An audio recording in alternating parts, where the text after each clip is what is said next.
Jumpa lagi dengan Layar Belajar. Pada kesempatan ini, Layar Belajar akan menjelaskan pelajaran Bahasa Indonesia kelas 7 semester 2 dengan materi mengapresiasi dan mengkreasi fabel. Fabel menjadi jenis dongeng yang sangat digemari oleh anak-anak. Alasannya tidak lain karena menampilkan binatang sebagai tokoh utama. Tentunya membuat anak lebih tertarik dengan jalan cerita fabel. Meski menarik, nilai moral dan budi pekerti dalam fabel membuat anak bisa turut belajar mengenal nilai-nilai kehidupan. Pada kesempatan kali ini, Layar Belajar telah merangkum dari berbagai sumber mengenai pengertian fabel serta berbagai hal yang ada di dalamnya. Yuk kita simak videonya sampai selesai ya. Sebelum Layar Belajar menjelaskan, pastikan terlebih dahulu kalian telah mensubscribe dan like channel ini.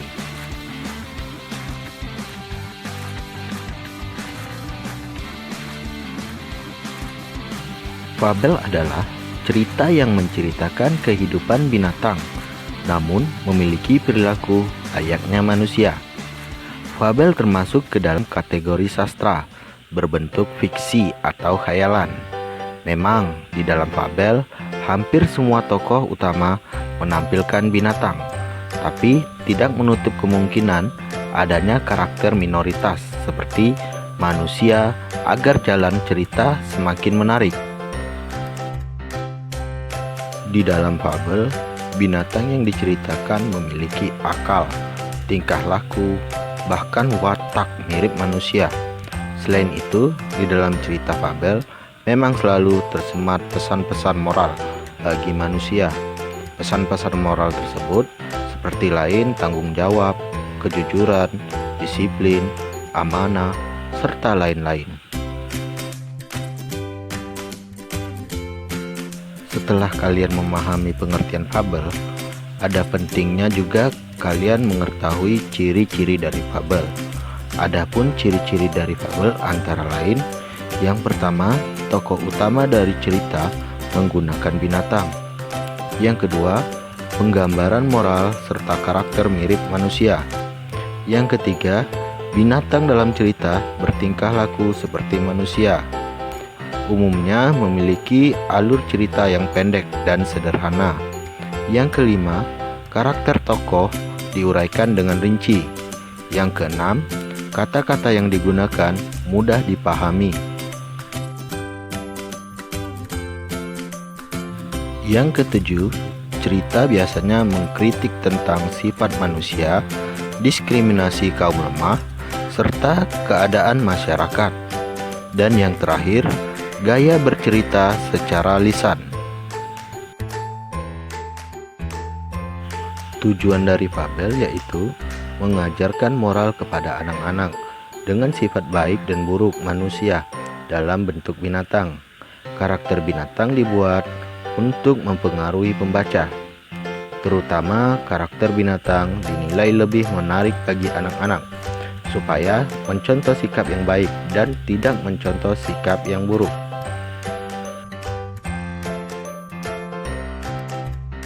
Fabel dapat dibagi menjadi dua jenis, yaitu fabel klasik dan fabel modern.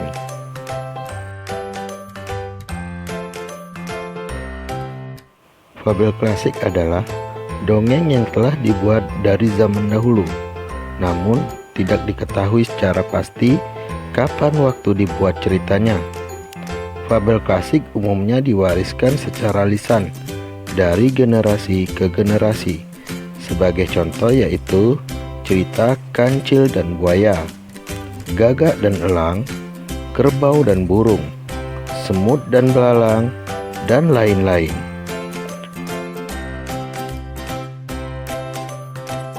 Adapun ciri-ciri dari fabel klasik yaitu ceritanya pendek dan jelas, tema yang diangkat sederhana, syarat akan pesan moral atau petuah, dan yang terakhir, sifat hewani pada tokoh fabel masih kental. Beda halnya dengan fabel klasik. Fabel modern memiliki waktu kemunculan yang masih cukup baru. Biasanya pada fabel modern, pembuatan dongeng merupakan cerminan dari ekspresi kesastraan si penulis. Fabel modern memiliki beberapa ciri-ciri, antara lain: 1. Alur cerita bisa pendek atau panjang. 2. Tema pada cerita cenderung rumit. Ketiga, karakter pada tokoh fabel modern umumnya cukup unik. Dan yang terakhir, fabel modern kadang berupa epik atau saga dan menggunakan proses yang mengisahkan pahlawan. Berikutnya adalah struktur pada fabel. Struktur pada fabel yang pertama, orientasi. Pada bagian ini biasanya berisi memperkenalkan tokoh pada cerita, latar tempat, serta waktu. Kemudian akan ada tahap perkenalan tema atau background dan lain sebagainya.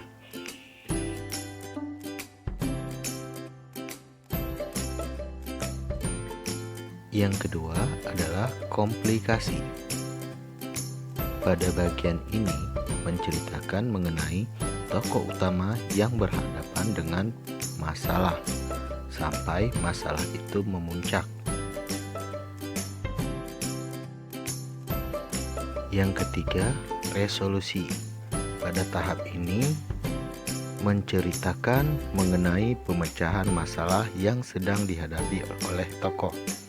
Umumnya dalam fabel dijelaskan tokoh utama memecahkan masalahnya menggunakan cara yang unik dan kreatif. Dan yang terakhir adalah koda. Koda merupakan bagian fabel yang menjelaskan terjadinya perubahan pada tiap tokoh. Di bagian ini akan disampaikan amanat atau pesan moral yang bisa dipetik oleh pembaca.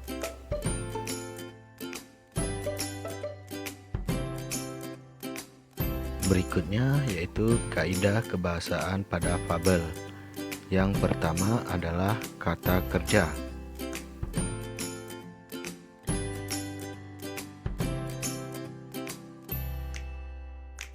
Di dalam fabel terdapat dua buah kata kerja, yaitu kata kerja transitif dan kata kerja intransitif.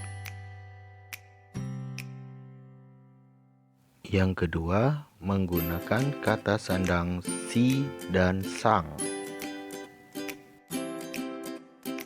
Yang ketiga, menggunakan keterangan tempat dan waktu.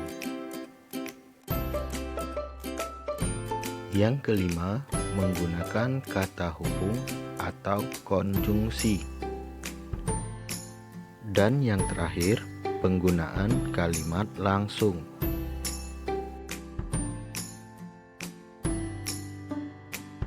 Demikianlah penjelasan singkat tentang fabel. Semoga dapat menjadi referensi dalam belajar kalian. Sampai jumpa di materi pelajaran berikutnya ya.